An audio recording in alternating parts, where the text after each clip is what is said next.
जय हिंद दोस्तों। तो आज के इस वीडियो में हम लोग सीखने वाले हैं क्लास 9 हिंदी का चैप्टर नंबर 7 जो कि है हमारा साखिया एवं शब्द। आइए इस वीडियो में हम लोग सिर्फ ऑब्जेक्टिव क्वेश्चन को देखेंगे क्योंकि हमारा एग्जाम जो है क्लास 9 का बहुत ही नज़दीक आ चुका है। तो इस वीडियो में हम लोग सिर्फ ऑब्जेक्टिव क्वेश्चन को देखेंगे। इसका अगर लॉन्ग क्वेश्चन चाहिए यानी सब्जेक्टिव तो वो भी हमारे चैनल पर अवेलेबल है, आप जाकर देख सकते हो। चलिए सबसे पहला क्वेश्चन को देखते हैं बिना समय गवाए। सबसे पहला क्वेश्चन है कि साखिया एवं शब्द के कवि कौन है, यानी लेखक का नाम पूछ रहे हैं यहाँ पर, किसने लिखा है। ऑप्शन है तुलसीदास, बी सूरदास, सी कबीरदास, डी रहीम। इसे कौन लिखा है तो इसका राइट आंसर हो जाएगा ऑप्शन नंबर सी, यहाँ पर कबीरदास ने। आइए फटाफट से आगे बढ़ते हैं। यहाँ पर देखिए क्वेश्चन नंबर 2, 15 ही क्वेश्चन करेंगे, ज़्यादा नहीं दोस्तों, इसीलिए क्योंकि वीडियो लंबा बन जाएगा, फिर आप लोगों को दिक्कत होगा। यहाँ पर क्वेश्चन नंबर 2 देखिए, कबीरदास किस भक्ति धारा से संबंधित है। ऑप्शन ए सगुण भक्ति, निर्गुण भक्ति, या फिर कृष्ण भक्ति, या फिर राम भक्ति। किसके भक्त थे वो। यहाँ पर राइट आंसर हो जाएगा ऑप्शन नंबर बी, निर्गुण भक्ति। यहाँ पर आइए आगे बढ़ते हैं। क्वेश्चन नंबर 3 देखिए यहाँ पर क्या कर रहा है। क्वेश्चन नंबर 3 कि साखी शब्द का क्या अर्थ है। ऑप्शन है गीत, बी दोहा, सी साक्षी सीख देने वाली उक्ति जिसे, या फिर डी कहानी। तो इसका राइट आंसर हो जाएगा ऑप्शन नंबर सी, साक्षी। साखी को साक्षी बोलते हैं यहाँ पर। आइए आगे बढ़ते हैं। क्वेश्चन नंबर 4 देखिए। क्वेश्चन नंबर 4 कह रहा है दोस्तों यहाँ पर कि कबीर की साखियों का मुख्य उद्देश्य क्या है। ऑप्शन ए मनोरंजन, बी उपदेश देना, या फिर सी इतिहास बताना, या फिर डी प्रकृति वर्णन। तो इसका राइट आंसर क्या होगा, ऑप्शन नंबर बी होगा, उपदेश देना। कबीर की साखियों का मुख्य उद्देश्य यही है। आइए समझते हैं क्वेश्चन नंबर 5। क्वेश्चन नंबर 5 है हमारा कि कबीर किस प्रकार की भक्ति के विरोधी थे। किस प्रकार की भक्ति के वो विरोधी थे, ये जो कबीर जी थे, लिखा था इन्हें आप।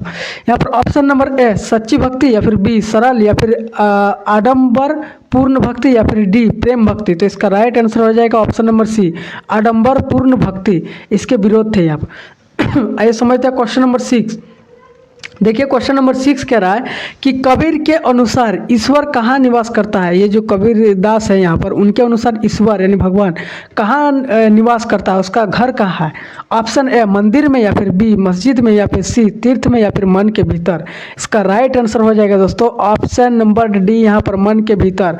लोग ईश्वर को कहाँ कहाँ ढूंढते फिरता है, वहाँ पर बड़े बड़े मंदिरों में, मस्जिदों में, तीर्थ यात्रा पर, या मक्का मदीना में। लेकिन कबीर कहते हैं कि ईश्वर हमारे मन के भीतर है दोस्तों, हमें उसे बस परखना चाहिए, ना ही कई बाहरी जगहों पर। आइए क्वेश्चन नंबर 7 की ओर समझते हैं। क्वेश्चन नंबर 7, कबीर ने किस पर तीखा प्रहार किया है।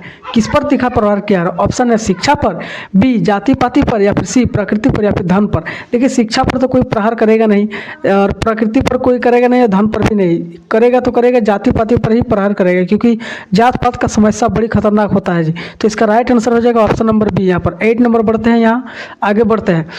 क्वेश्चन नंबर 8 कह रहा है कि शब्द, साखिया तो हमने पढ़ लिया, साखिया साक्षी, शब्द किस रूप में लिखे गए हैं। आइए ऑप्शन है कहानी, बी गीत, सी निबंध, डी पत्र। इसका राइट आंसर हो जाएगा ऑप्शन नंबर बी यानी गीत। आइए आगे बढ़ते हैं इससे क्वेश्चन नंबर 9 की ओर। क्वेश्चन नंबर 9 देखिए। क्वेश्चन नंबर 9 है कि कबीर की भाषा को क्या कहा जाता है। ऑप्शन ए संस्कृत, बी अवधी, सी सदुक्कड़ी, या फिर डी ब्रज। तो इसका राइट आंसर हो जाएगा option number C, Sadhukkadi. Sadhukkadi कहा जाता है कबीर की भाषा को यहाँ पर। आइए समझते हैं आगे क्वेश्चन नंबर 10 की ओर। 15 ही क्वेश्चन करेंगे इसीलिए, क्योंकि ज़्यादा समय हम लेंगे नहीं इसमें। क्वेश्चन नंबर यहाँ पर 10 देखिए, कह रहा है कि कबीर के अनुसार सच्चा ज्ञान क्या है। ऑप्शन है पुस्तकों का ज्ञान है, या फिर बी अनुभव से प्राप्त ज्ञान है, या फिर सी धन का ज्ञान है, या फिर डी शिक्षा के ज्ञान। तो इसका राइट आंसर हो जाएगा ऑप्शन नंबर बी, अनुभव से प्राप्त ज्ञान। जो हमें एक्सपीरियंस से ज्ञान प्राप्त होता है ना, एक्सपीरियंस से, वही हो दोस्तों सच्चा ज्ञान होता है। जो हम कोई चीज़ का प्रयोग करते हैं, एक्सपीरियंस होता है, वही हमारा सच्चा ज्ञान है। बाकी कितना भी आप पढ़ लिख लीजिए, कितना भी किताबी नॉलेज ले लीजिए, वो आपका काम नहीं आने वाला है। आइए समझते हैं क्वेश्चन नंबर 11 की ओर। क्वेश्चन नंबर 11 कि कबीर ने गुरु को किससे भी बड़ा बताया है। किससे भी बड़ा बताया है, इसका मतलब ये देखिए, ऑप्शन है माता पिता, या फिर बी राजा, या फिर सी ईश्वर, या फिर डी समाज। यानी कबीर ने ये जो गुरु को, अच्छा गुरु को यहाँ पर कहा ना, तो गुरु को किससे भी बड़ा बताया गया है। गुरु को किससे बड़ा बताया गया है। ऑप्शन नंबर यहाँ पर देखिए, इसका राइट आंसर हो जाएगा ऑप्शन नंबर सी, ईश्वर से भी बड़ा बताया गया है गुरु को, क्योंकि वही हमें सच्चा मार्ग दिखाता है। आइए समझते हैं क्वेश्चन नंबर 12 की ओर। क्वेश्चन नंबर 12 है हमारा कि कबीर की रचनाओं की भाषा शैली कैसी होती है। ये जो कबीर की रचना होती है उसकी भाषा शैली कैसी होती है।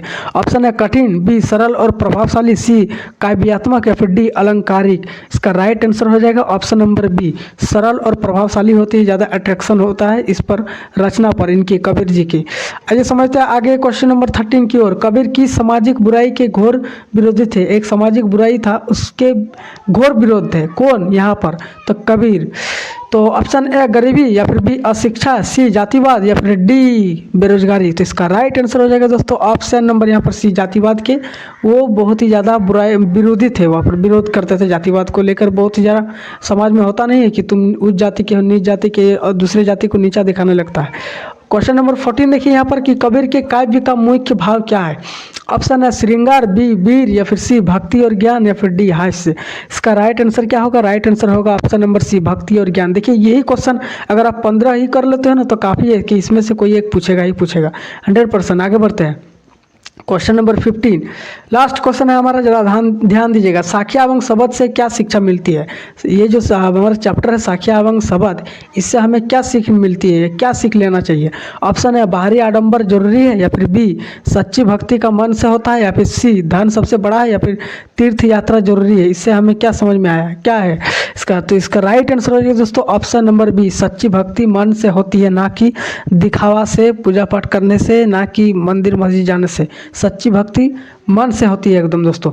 तो यहीं पर हमारा पूरा चैप्टर खत्म होता है, जिसमें हमने 15 ऑब्जेक्टिव ऐसे MCQ यानी MCQ आपको बता दिया है क्लास 9 का। अगर हो तो आप लोग तो वीडियो को लाइक कीजिए, चैनल को सब्सक्राइब कीजिए। ऐसे ही वीडियोस हमारे चैनल पर आते रहेंगे। मिलते हैं नेक्स्ट वीडियो में इसी तरीके के इंटरेस्टिंग वीडियोज़ के साथ। तब तक के लिए दोस्तों जय हिंद।